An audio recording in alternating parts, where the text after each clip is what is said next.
33번째, 늘 기도하라. 인생의 현자들이 생각하는 삶은 종교나 영적인 생활을 배제하고는 완전하게 이해할 수 없다. 영국 시인 매튜 아놀드도 노래했듯 인생의 현자들이 지닌 믿음의 바다는 넓고도 깊다. 인터뷰를 하면서 믿음 없는 완전한 삶이란 모순된 삶이라고 말하는 인생의 현자들을 수도 없이 많이 만났다.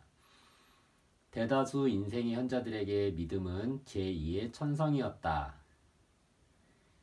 이야기를 더 진행하기 전에 먼저 반대의 경우를 말하고 싶다. 종교적 신념이 전혀 중요하지 않은 인생의 현자들 중에서도 완벽하게 행복한 이들이 있다는 사실을 말이다. 개 중에는 종교적인 집안과 공동체에서 자랐지만 종교가 큰 의미가 없다는 신념을 갖게 된 이들도 있다. 바니 룰로프 90세가 그랬다. 그는 자신을 현실주의자라고 했다. 난 종교인이 아닐세. 난 사후의 삶을 믿지 않지. 천국이니 지옥이니 하는 것들도 믿지 않고. 철학적으로는 가능하지만 과학적으로는 증명할 수 없기에 내겐 종교가 의미 없다네. 그저 선하고 정직하게 살려고 노력할 뿐이지. 종교가 없는 다른 인생의 현자들도 비슷하게 말했다. 마크 라이트맨 69세에게 종교를 묻자 그는 이렇게 말했다. 종교적 입장에서 보자면 난 전투적 무신론자, 다윈의 진화론과 과학을 옹호하며 신을 부정하는 무신론자로 리처드 도킨스가 대표적인 인물, 옮기니 인셈이지. 인정할 생각은 없네만. 인생의 현자들이 만장일치로 말한 것은 아니지만 믿음을 행복한 삶의 핵심 요소라고 생각하지 않는 이들은 상대적으로 적었다. 수치로 말하자면 종교나 영적인 것이 전혀 필요 없다고 말한 이들은 1000명 중 50명 정도의 비율이었다. 행복하고 의미 있는 삶을 위해 인생의 현자들이 보편적으로 종교나 영적인 삶을 지지한다는 점은 반론의 여지가 없다. 믿음을 가져라. 이 메시지는 기독교, 유대교, 힌두교, 불교, 무슬림 등 모든 종교에 해당되는 것이다. 흥미로운 것은 종교를 비웃거나 스스로 종교와는 무관하다고 말하는 사람들조차 젊은 세대가 일종의 초월적인 믿음을 갖는 것을 바람직하게 보았다. 많은 인생의 현자들이 믿음을 강조하는 것은 개종이나 전도를 하기 위한 것이 아니다. 단지 효과가 있다고 믿기 때문이다. 그들은 절대자에 대한 신앙과 다양한 종교 활동이 더 행복한 삶으로 가는 길이라고 생각한다. 그렇다면 어째서 그토록 많은 인생의 현자들이 영적인 소양을 중요하게 여기는 것일까? 각 종교의 교리가 사실인지 거짓인지에 대한 논쟁은 접어두자. 신학의 함축적인 의미는 제쳐놓고서라도 인생의 현자들은 영적인 믿음과 실천을 추천한다. 그렇게 하는 것이 좋다고 믿기 때문이다. 그들은 종교나 종교단체와 관계를 맺는 것이 행복한 삶을 살아가는 데 크게 도움이 된다고 말한다. 몇몇 경우를 제외하면 인생의 현자들이 전하는 이 교훈은 예수 믿고 구원받으시오 혹은 이슬람교로 바꾸시오 하는 식의 포교가 아니다. 그들의 의도는 오히려 팜 월다우어 79세가 한 말과 맥을 같이 한다. 글쎄, 나는 사람들이 어느 정도는 영적인 것을 추구하며 살아야 한다고 생각하네. 각자 선택한 종교의 가르침이 무엇이든 간에 그 가르침을 따르면 삶이 한결 수월해지지. 솔 워싱턴 87세 역시 같은 생각이다. 젊은 사람이라면 반드시 신앙이 있어야 한다고 생각하네. 삶이 무엇인지, 자신은 또 누구인지, 이 세상과 어떻게 어울려 살아가야 하는지, 어떤 신조를 따라 살아야 하는지 생각해보게 하니까. 그들의 조언에는 전형적으로 영적인 것을 옹호하는 말들이 있긴 하지만 그것을 실천하는 것은 개인의 몫이다. 인생의 현자들은 어째서 종교적 실천이 좋고 필요한지에 대해 두 가지 이유를 들어 설명한다. 하나는 공동체 생활의 기본이 되고 또 하나는 힘겨운 시기에 대처하는 유효한 수단이 되기 때문이다. 어떤 이들은 종교활동보다는 영적인 소양이 더 필요하다고 생각하기도 한다. 질리안 페블리 88세는 이렇게 말한다. 나는 종교인은 아닐지도 몰라. 하지만 난 여전히 영적으로 충만한 사람이지. 하지만 대부분의 인생의 현자들은 종교적 실천을 타인과 함께 하지 않는다면 영적인 생활이 주는 큰 이익을 놓치게 된다고 주장한다. 그들은 유익한 종교활동에 규칙적으로 참여하는 것이 특별한 의미가 있다고 강조한다. 만약 종교활동에 참여하는 데 관심이 없거나 그럴 의사가 전혀 없다면 이 장은 건너뛰어도 좋다.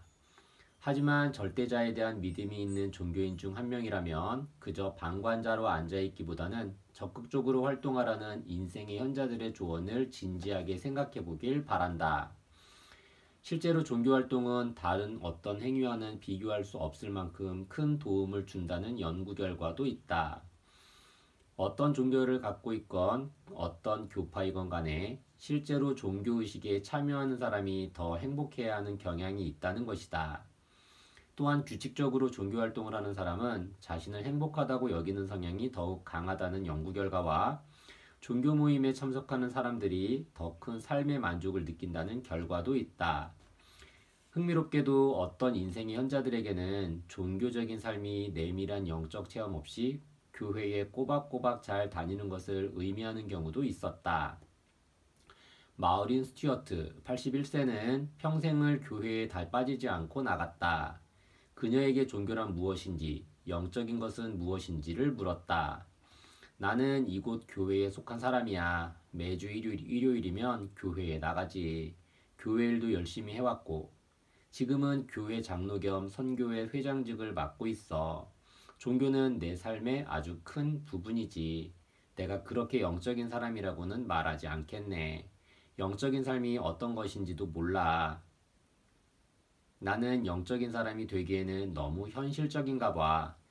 신학적인 부분들을 내가 이해하기에는 어렵거든.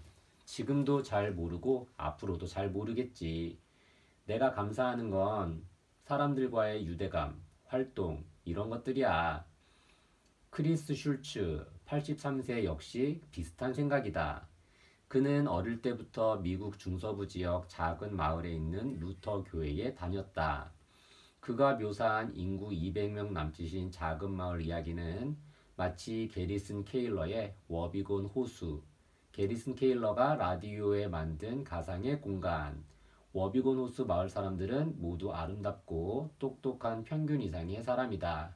현실에서는 불가능한 이 마을의 사람들처럼 자신이 다른 사람에 비해 더 매력적이고 괜찮은 사람이라고 믿는 오류를 워비곤 호수 효과라고 부르게 되었다. 옴기니처럼 들렸다. 그는 주관적인 영적 체험보다 교회 공동체 활동을 과하다 싶을 정도로 강조했다. 나는 교회 활동을 열심히 하는 편이야. 매주 빠지지 않고 교회에 가려고 노력하지. 하지만 나는 교회에서 말하는 것들, 즉 사후세계나 그런 것들에 강한 믿음을 갖고 있지는 않아. 그럼에도 불구하고 내가 교회를 열심히 다니는 이유는 바로 공동체의 유대감 때문이야. 나처럼 세상 일을 걱정하며 사는 사람들과의 관계 말이야. 교회 활동을 하지 않는 사람들도 있지. 내가 보기에 그들은 덜 풍요로운 삶을 사는 것 같아. 물론 다른 것을 통해서 풍요로운 삶을 일굴 수도 있겠지만 교회에만 있는 유일한 특징이 있지. 예상치 못한 사고나 질병 등의 예고치 못한 사고나 질병 등 삶의 위기에 처했을 때 특수하고 잠재적인 사회적 지원을 제공하는 종교 모임이 빠르고 효과적인 도움이 될 수 있다. 6장에서 고통스러웠던 결혼에 대해 이야기를 들려주었던 케이트 드종에게 교회는 사회적 지지의 중요한 원천이었다. 교회 공동체는 내게 아주 큰 의미가 있는 곳이지. 가장 친한 친구들도 교회에 있어. 어떤 면에서는 그들이 혈육보다 더 가족 같을 때도 있지. 그녀는 교회 사람들의 든든한 지지로 역경을 견딜 수 있었다. 어떨 때는 삶의 가장 밑바닥에서 밧줄의 끝자락을 잡고 매달려 있는 기분이 들 때가 있어. 하지만 그럼에도 불구하고 그 모든 것을 견딜 수 있는 아주 강한 믿음이 있었지. 그 믿음 덕택에 나는 계속 나아갈 수 있었고, 슬픈 일을 겪었음에도 불구하고 세상은 가치가 있는 곳이라고 생각하게 되었지. 내가 원하거나 바란 것도 아닌데 말이야.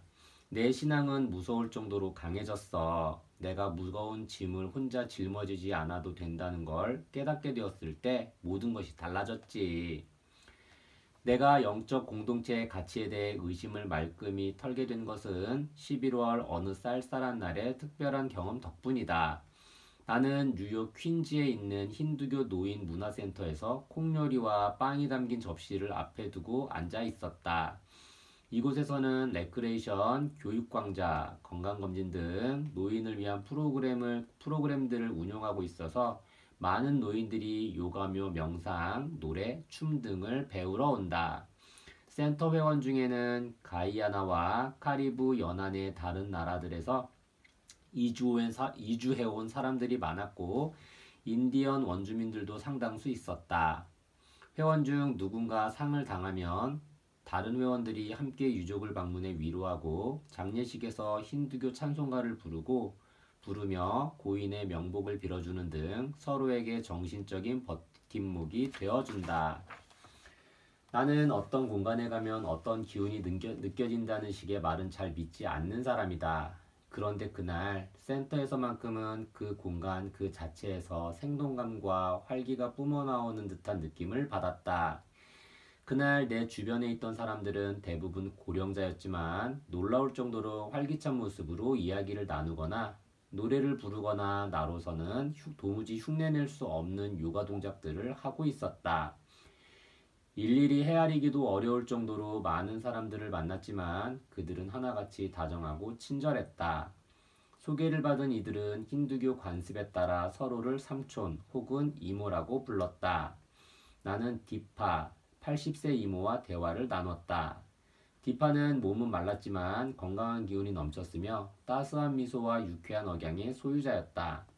그녀는 조금도 망설이지 않고 영적인 믿음에 대해 이야기를 해주었다. 늘 기도하고 다른 사람들을 도울 수 있는 삶을 살아야 해. 기도하는 사람에겐 뭐든 주어지지. 난 그렇게 믿어. 축복을 받기 위해 교회를 다닐 필요는 없어. 있는 곳이 어디건 기도를 하는 것이 중요하지. 이것은 우리 종교의 가르침이기도 해. 어느 곳에 있건 늘 기도하는 사람을 찬양해 주어야 해. 늘 모든 것에 감사해야 해. 신은 우리가 있는 모든 곳, 우리가 행하는 모든 것에 존재하거든. 가령 차를 새로 사면 집에 와서 차에 기도를 드려야 해. 우리 신에게 기도해. 우린 신에게 기도해. 우리 모두를, 우리 도시를, 우리나라를, 전 세계를 축복해달라고. 그녀에게 힌두센터는 유대감과 소속감을 주는 어마어마하게 중요한 곳이다. 나는 이곳을 사랑해. 우린 이곳에 와서 아름다운 음악을 듣고 춤을 추기도 해. 매주 월요일, 수요일, 금요일이면 산책도 해. 센터의 모든 사람들이 함께 건강을 위해 산책을 가는 거야. 우린 서로를 형제나 자매라고 불러. 우리가 더욱 가까워진 것도 이 호칭 덕분이야. 누군가 걱정을 털어놓으면 들어주고 나 역시 걱정이 있으면 망설임 없이 이야기하지. 그러면서 서로 위로를 주고받는 거야. 이런 공간이 있다는 건 정말 멋진 일이야. 믿음의 가치를 역설하는 인생의 현자들은 종교 활동에 적극적으로 참여하라고 권한다. 종교 활동에 참여하다 보면 다른 공동체에서는 좀처럼 경험하기 어려운 깊이 있는 유대감을 느끼게 된다. 더 나아가 각 종교의 교회들은 이 사회에서 몇 안 되는 연령 통합 공동체이다. 가장 고령이었던 인터뷰 대상자는 같은 교회에 다니는 젊은 신도들이 부양 역할까지 맡아준다고 했다. 또한 인생의 현자들은 오래 살다 보면 피할 수 없이 겪게 되는 고통과 상실의 아픔에 대처하는 수단으로 신앙을 추천했다. 신앙은 고통을 큰 흐름 속에서 바라보게 해 병이나 장애, 사랑하는 사람의 죽음 등 감당하기 힘든 위기에 처했을 때도 크게 낙담하지 않고 현실을 수용하게 해준다. 실제로 내가 인터뷰했던 사람들은 믿음 없이 삶의 시련을 감당하는 다른 사람들을 오히려 불가사의하게 생각했다. 믿음이 깊은 종교인들에게는 신의 치유 능력과 사후에 대한 믿음이 고난을 견디게 해주는 힘이었다. 상대적으로 종교에 덜 의존적인 사람들 역시 영적인 믿음이 삶을 만족스럽게 만들어준다고 했다. 나는 커티스 74세와 바바라 레알리스터 73세를 그들의 아늑한 주방에서 만나 커피를 마시며 이야기를 나누었다. 함께 아침 운동을 하고 돌아왔다는 두 사람은 참 잘 어울리는 부부였다. 겉으로 보기에는 더없이 밝고 건강한 모습이었지만 바바라와 커티스는 건강 문제로 여러 차례 위기를 겪었다. 커티스는 30대 때 생명을 위협하는 뇌염을 앓았다. 바바라는 말했다. 남편이 직장에서 제게 전화를 했어요. 오늘 나 좀 데리러 와야겠어. 운전을 못할 것 같아. 팔이 움직이질 않아. 이후 남편은 회복했어요. 운이 좋았죠. 회복 못하는 경우도 많거든요. 거기서 끝이 아니었다. 바바라 역시 암 투병을 했다. 가족력이 있는 암이었다. 난소암 3기 판정을 받았을 때 그녀는 40대 후반이었다. 정말 심각했지요. 화학요법과 수술을 받느라 1년이 걸렸답니다. 하지만 괜찮아졌어요. 정말 놀라운 일이죠. 병을 이길이라고는 생각하지 못했거든요. 11년 후 암이 재발했지만 역시 성공적으로 치료를 마쳤다. 그때 커티스와 바바라는 은퇴를 하고 삶을 좀 더 여유롭게 즐기면서 살기로 결정했다. 하지만 부부에게 병만은 한 차례 더 찾아왔다. 70대 초, 70대 초반, 커티스 역시 암 진단을 받았다. 현재는 회복기에 있다. 이 부부는 자신들이 광신도가 아님을 강조했다. 하지만 그들은 자신들이 겪어온 삶의 위기를 극복하는 데 믿음이 매우 큰 힘이 되었다고 말했다. 생명을 위협하는 병마와 싸우며 고통스러운 치료 과정을 감당하면서 살아온 바바라는 이렇게 말했다. 말할 것도 없이 신앙의 힘이 컸지요. 신이 늘 우리와 함께 계신다는 걸 나는 진심으로 느낍니다. 무슨 일이 생겨서 죽게 된다 하더라도 우린 결코 혼자가 아니에요. 신이 늘 함께 계시니까요. 그 믿음만 있다면 아무것도 문제가 되지 않아요. 삶이 어마어마하게 달라진답니다.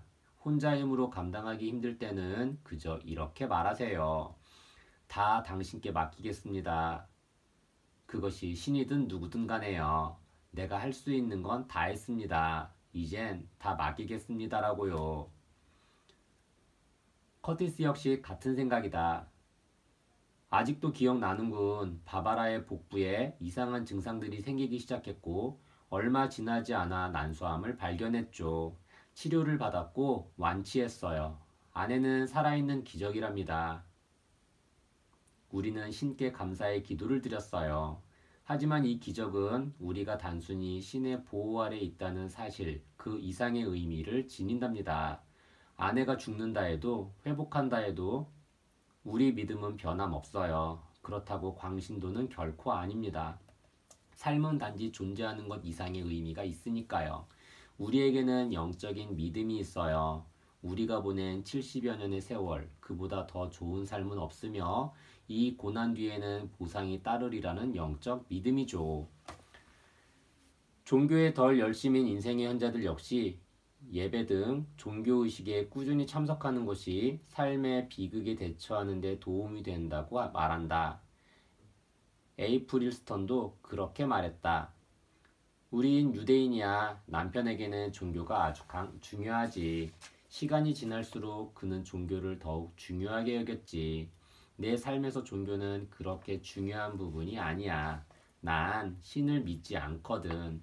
하지만 내게 중요한 의미였던 종교적 절차들이 있다는 말은 해야겠네. 남편이 죽었을 때 유대교의 애도의식이 정말 위로가 된다는 사실을 깨달았지. 나는 종교 활동은 거의 하지 않지만 내가 유대인이라는 사실을 느껴. 종교 공동체와의 유대감 덕분이지.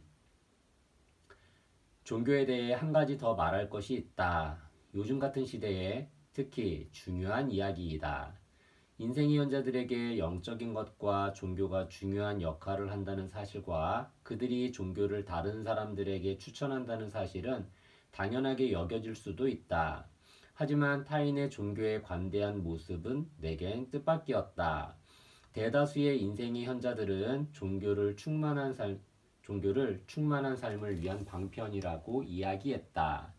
하지만 어떤 종교적 실천을 해야 하는지에 관해 구체적으로 말해주려 한 사람은 별로 없었다.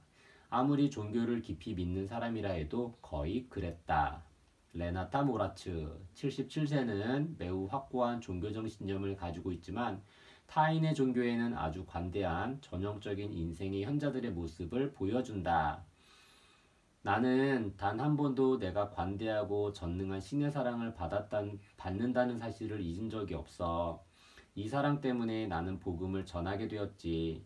하지만 어떤 사람이 교회를 다니건 다니지 않건 혹은 어떤 교회를 가지고 있건 그건 중요하지 않아. 무슬림이건 힌두교건 불교건 유대교건 그들이 여기 있다면 이렇게 말할 거야. 서로 사랑하십시오. 서로 용서하십시오. 이 진리는 어느 종교에나 있는 것이거든. 나는 어떤 그룹을 이끌고 있는데 한 남자가 말하더군. 당신이 해야 할 일은 그저 예수님과 구원자를 믿는 것이지요. 그래서 난 대답했지.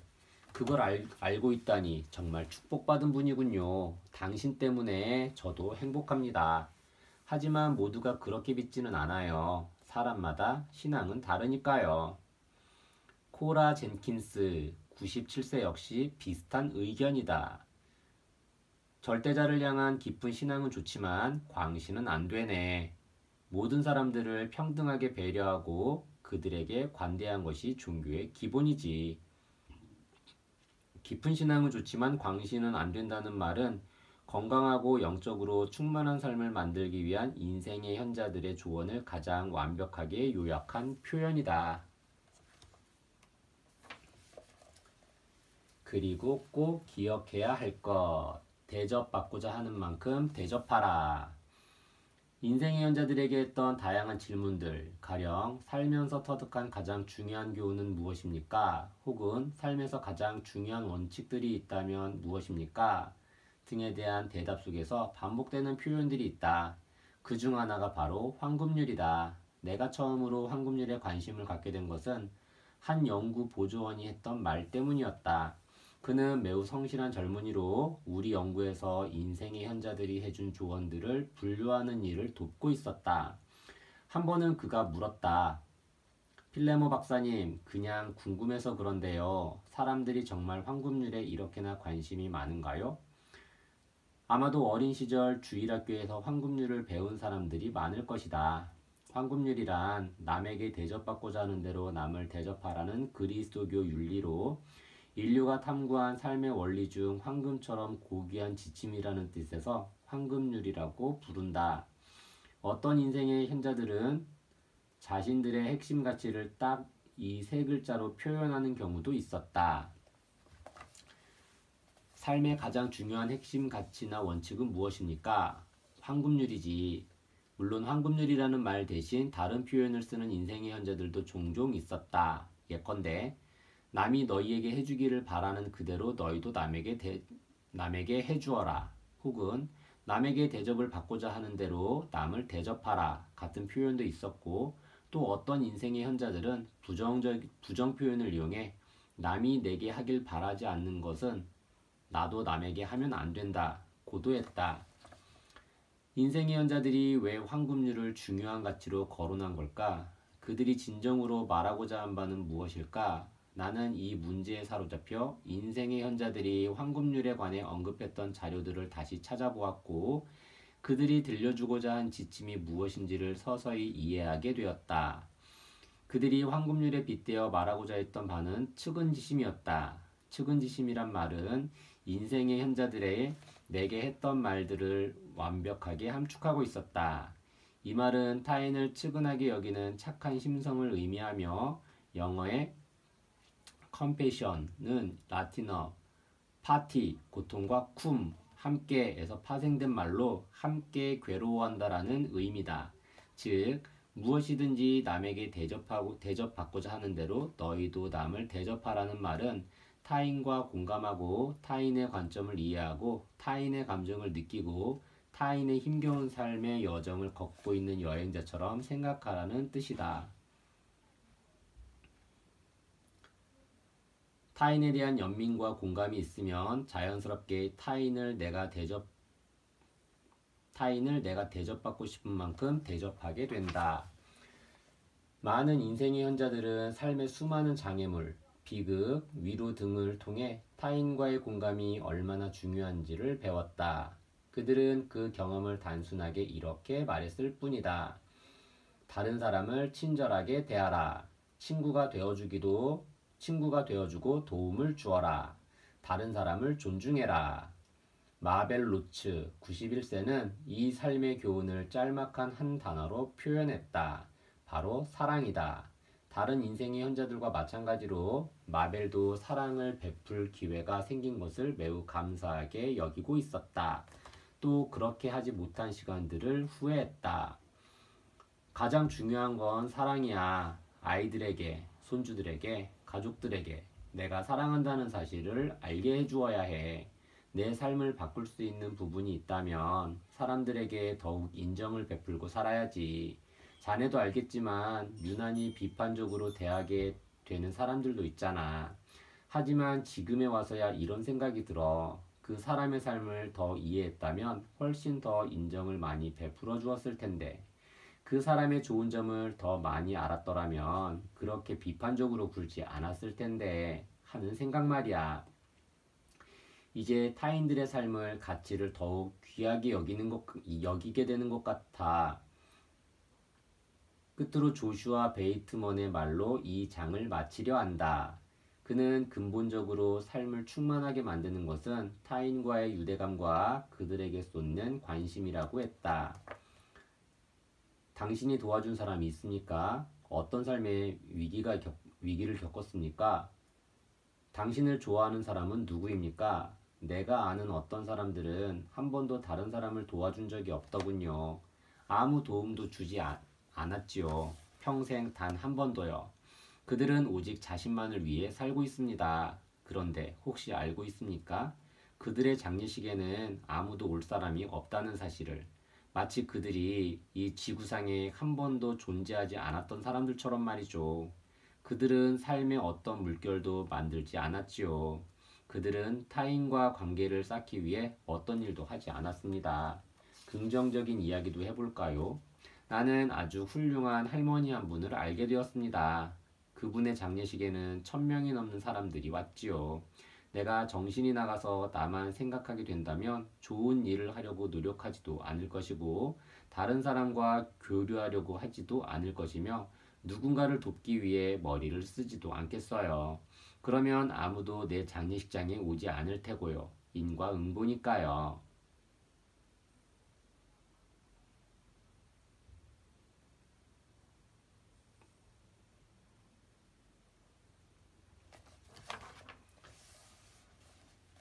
인생의 현자처럼 살기 위한 5가지 조언. 인생의 현자들처럼 평온하고 행복이 넘치는 인생을 살아가려면 어떤 마음가짐이 필요한 것일까? 역사적으로 굵직한 사건들을 직접 경험했고 오랜 세월 여러 가지 어려움과 장애물을 넘어온 인생의 현자들에게는 삶을 바라보는 그들의 시각과 중요하게 여기는 가치가 있다. 그들이 들려주는 조언에 귀 기울이면 삶을 행복하게 바꿀 수 있는 생각과 핵심적인 가치들을 만날 수 있다. 그들의 조언을 5가지로 정리했다. 26. 시간은 삶의 본질이다. 삶이 아주 짧은 것처럼 살아라. 정말 짧기 때문이다. 요점은 삶이 짧다는 사실에 우울해하라는 말이 아니라 맞춰 살라는 것이다. 중요한 일들은 지금 당장 하라. 27. 행복은 조건이 아니라 선택이다.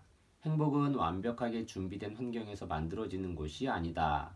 어떤 어려움이나 고통이 삶을 뒤흔들 때도 행복한 삶을 의식적으로 선택해야 한다.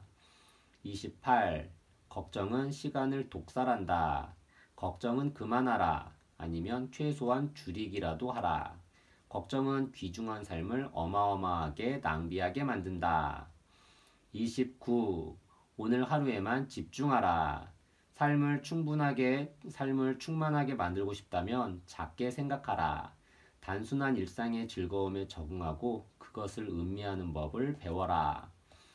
30. 믿음을 가져라.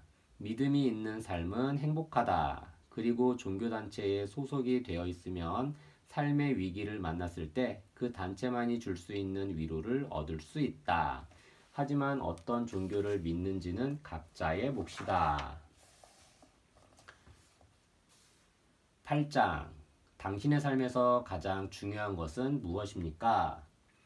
나는 한 사람이라도 더 알게 되는 것, 한 번도 생각하지 못했던 교훈을 듣게 되는 것, 노인들의 삶의 관점에 대해 뭔가 새롭고 특별한 통찰력을 발견할 때의 흥분과 기쁨을 그리워하게 될 것이다.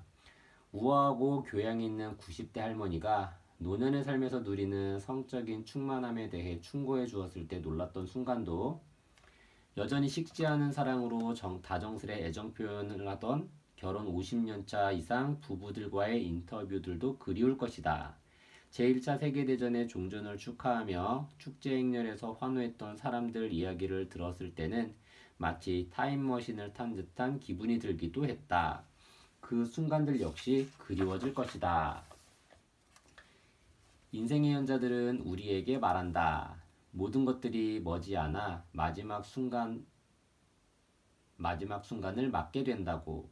이 책도 어느덧 마지막 장에 접어들었다. 5년 이상의 시간을 들인 이 프로젝트를 마무리해야 할 단계에 다다랐다. 인생의 현자들이 시간이 얼마나 빨리 가는지 말해준 것처럼 나 역시 그런 말을 할 수 있게 되었다. 지난 5년의 시간은 어디로 갔는가? 무엇을 찾는지조차 알지 못한 채 이 프로젝트에 뛰어들 때의 나는 어디에 있는가? 인생의 현자들이 세상을 떠나기 전 그들의 육성을 들어야 한다는 마음에 몹시 다급한 마음으로 시작했지만 처음에는 그들에게서 과연 무엇을 듣고자 하는 것인지, 그들이 무슨 이야기를 들려줄 수 있는지조차 불분명했다. 하지만 5년 과정은 나를 바꿔놓았다. 이 연구를 하면서 나는 비록 짧은 시간이지만 수많은 타인의 삶 속으로 들어가 보는 특별한 경험을 했다. 그리고 그들에게 가장 근본적이고 깊숙한 존재론적 질문들을 했다. 삶을 통해 당신이 얻은 가장 분명한 해답들은 무엇입니까? 살면서 지키려고 한 가장 중요한 가치나 원칙들은 무엇입니까? 죽음에 대해 많이 생각하십니까? 그렇다면 어떤 느낌입니까? 결혼, 직업, 양육, 건강, 영적인 삶 등에 관해 젊은 사람들에게 해주고 싶은 충고는 무엇입니까? 놀랍게도 1000명 이상의 노인들이 이 질문에 응했고 기꺼이 마음을 열고 진심을 다해 대답해 주었다. 때론 그들의 말 때문에 배를 잡고 웃기도 했다. 난 대학을 졸업하기 전까지만 해도 가난하고 부끄럼 많고 소심한 아이였지. 나는 내게 질 높은 삶을 가르쳐준 여자와 결혼을 했어. 사람들 앞에서 코를 후비지 말라든지, 매일 속옷을 갈아입으라든지, 규칙적으로 씻으라든지, 매일 양치질을 하라든지 하는 것들을 가르쳐준 사람과 말이야. 내 충고는 누군가 세련되게 버릇을 고쳐주고 가르쳐줄 사람하고 결혼하라는 거야. 내 답은 문제를 피하라는 거야. 아내 외 다른 여자는 멀리하고. 68세가 되면 미니스커트는 입지 말라는 걸세. 때론 이야기를 하며 눈물을 흘리는 이들도 있었고 내가 눈물을 흘린 적도 있다. 이 이야기를 들었을 때 나는 눈물을 흘렸다. 내 딸이 몇 년 전에 죽었어. 나는 그 애를 사랑하지. 그 애가 5살일 때, 10살일 때로 되돌아가 함께했던 날들을 생각해. 그리고 지금 그 애가 이곳에 있다면 어떤 모습일까도 생각하지. 자식은 절대 잊지 못해. 가슴속에서 대화를 나누며 그렇게 가슴에 묻어두는 거지. 우리 집은 크고 오래된 빅토리아풍이야. 현관 둘레에 아늑한 공간도 있고 여름에 날씨가 좋으면 거기에 앉아 마음이 흘러가는 대로 그냥 둬. 그 애가 생각날 때도 있지. 함께했던 재미있는 일들을 생각하면서 마구 웃기도 하고. 그때 누군가 우리 집 앞을 지나다 나를 봤다면 저 여자 드디어 정신이 나갔네 했을 거야. 시간이 흐르면 그 애가 없이 살아야 한다는 사실을 깨닫게 되겠지. 아침에 일어나고 하루를 보내고 그러다 얼마 지나지 않아 아침에 일찍 일어나게 되고 그 애가 없는 날들을 점점 더 많이 살게 되겠지. 다른 사람들이 사는 것처럼 그렇게. 이 프로젝트가 막바지에 다다르면서 나는 한 사람이라도 더 알게 되는 것, 한 번도 생각하지 못했던 교훈을 듣게 되는 것, 노인들의 삶의 관점에 대해 뭔가 새롭고 특별한 통찰력을 발견할 때의 흥분과 기쁨을 그리워하게 되리라는 것을 깨달았다. 우아하고 교양 있는 90대 할머니가 노년의 삶에서 누리는 성적인 충만함에 대해 충고해 주었을 때 놀랐던 순간도 잊기 힘들 것이다. 젊은 남자를 찾아. 정말 그렇게 말했다. 혹은 마리화나를 피워도 좋은지 양해를 구하던 70대 어른도 기억날 것이다. 그렇게 하지는 못했다. 여전히 식지 않은 사랑으로 다정스레 애정 표현을 하던 50년차 이상 부부들의 모습도 그리울 것이다. 정말 열정적인 부부들도 있었다. 미국 남북전쟁에 참전했던 노병에게 전쟁 이야기를 들었던 사람들과 나눈 대화나 제1차 세계대전의 종전을 축하하며 축제 행렬에서 환호했던 사람들 이야기를 들었을 때는 마치 타임머신을 탄 듯한 기분이 들기도 했다. 그 순간들 역시 그리워질 것이다. 그 외에도 저마다 다른 삶의 이력과 목소리를 지녔던 많은 인생의 현자들도 그리워질 것이다. 그들은 전국 각지에서 살고 있으며 개 중에는 더 나은 삶을 찾아 이민으로 온 이들도 있었고 정치적 박해나 탄압을 피해 도망친 이들도 있었다. 그들이 사용하던 지역 특유의 사투리에도 정이 들었다. 무엇보다도 나는 인생의 현자들이 그리울 것이다. 인터뷰를 했던 이들 중에는 나이가 평균 수명인 78세보다 더 많은 이들도 있었고 더 적은 이들도 있었다. 이 프로젝트가 채 마무리되기도 전 이미 세상을 떠난 이도 있다. 지금으로부터 10년 후 내가 연구해 보낸 시간의 2배면 이 프로젝트에 참여했던 노인 중 살아있는 이들이 4분의 1도 채 되지 않아 그들의 지혜가 얼마나 소중한지 또 얼마나 빨리 사라지는지 실감할 것이다. 그럼에도 불구하고 세상은 여전히 돌아가겠지만 이들 세대 없이는 세상이 훨씬 덜 재미있을 것 같다. 그러나 다행히도 우리가 할 수 있는 것이 하나 있다. 바로 그들의 이야기를 듣는 것이다. 이 시대 인생의 현자들의 이야기를 듣는 것은 젊은 사람들에게도 또 노인들에게도 이로운 일이다. 내가 만난 인생의 현자들은 누군가 자신의 이야기에 관심을 가져준다는 사실에 무척이나 좋아하며 고맙다는 인사를 몇 번이나 했다. 한 유쾌한 노인은 이렇게 말했다. 삶에 대해 내 의견을 물어봐 주어서 정말 고마우이. 아내와 애들한테 체면 좀 세우겠구먼.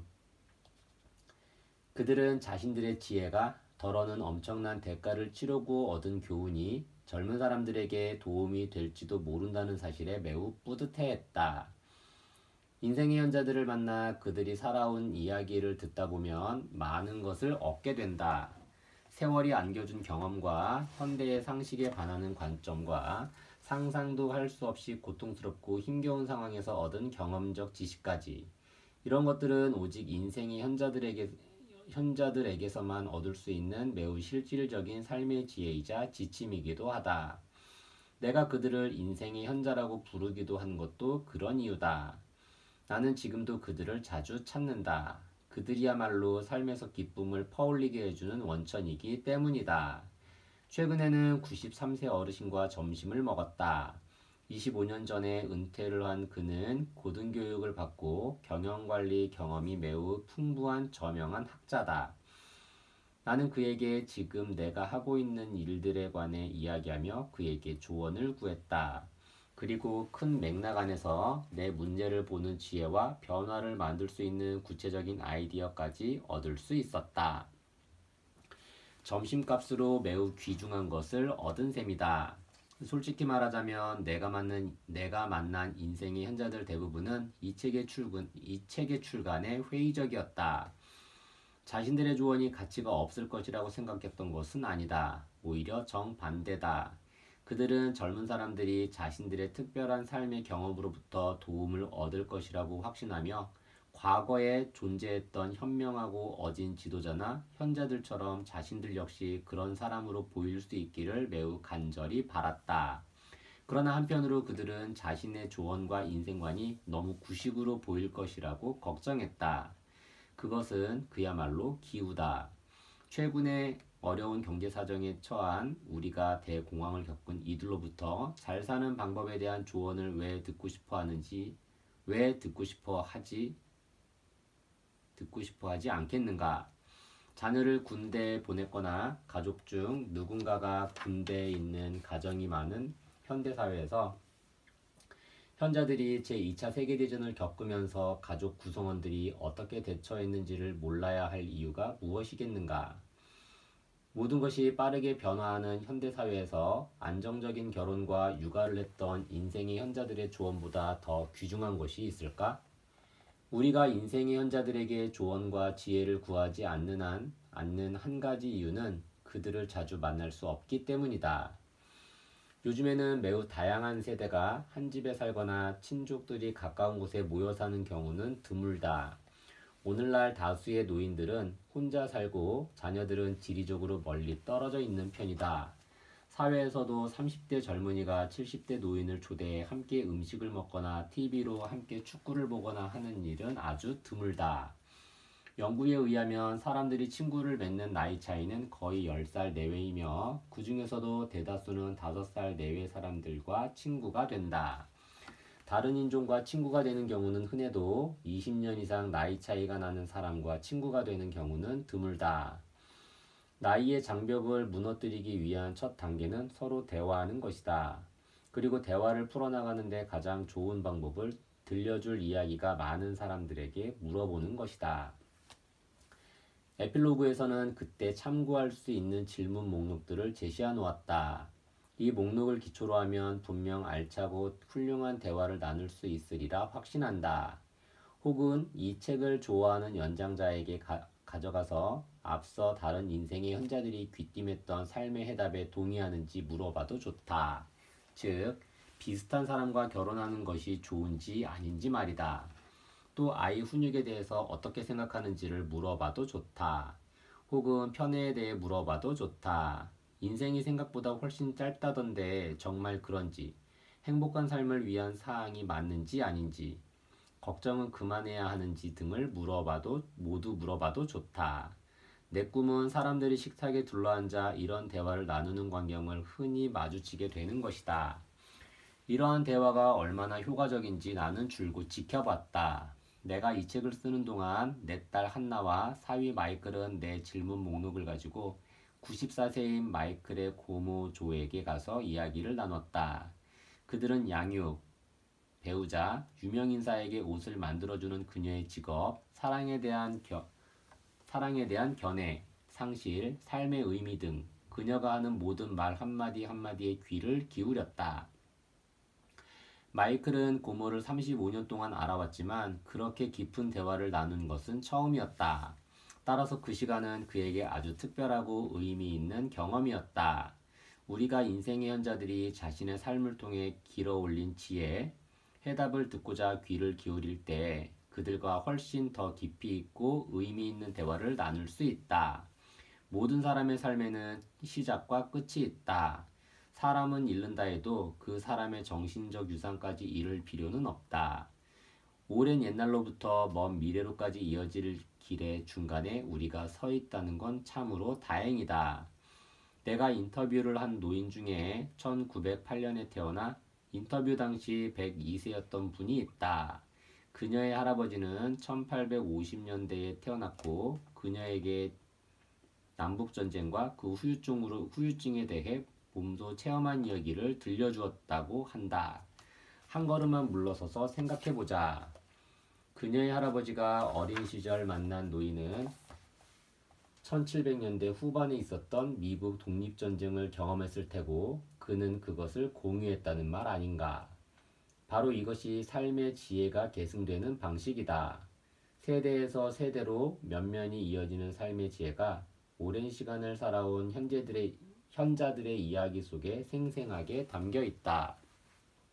이 지혜와 해답은 바로 지금 우리 곁에 있는 노인들에게도 있다. 그들에게 그것을 물어보는 것은 우리들의 몫이다. 에필로그. 인생의 현자들에게 검증된 지혜를 얻고 싶다면 다음 10가지 질문을 던지십시오. 1. 평생을 살아오면서 얻은 가장 중요한 교훈은 무엇입니까?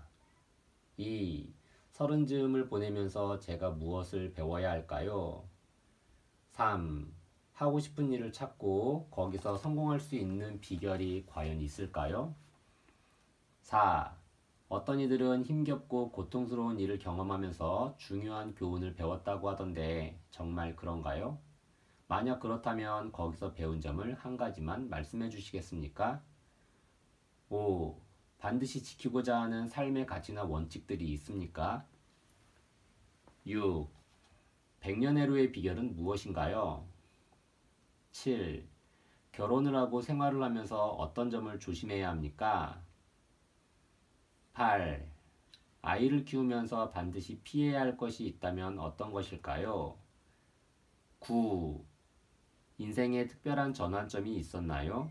그렇다면 삶의 궤도를 완전히 다른 방향으로 바꾼 사건은 무엇입니까? 10. 건강에 관해 깨달은 교훈들이 있나요? 나이가 들어가는 사람들에게 어떤 조언을 해주시겠습니까?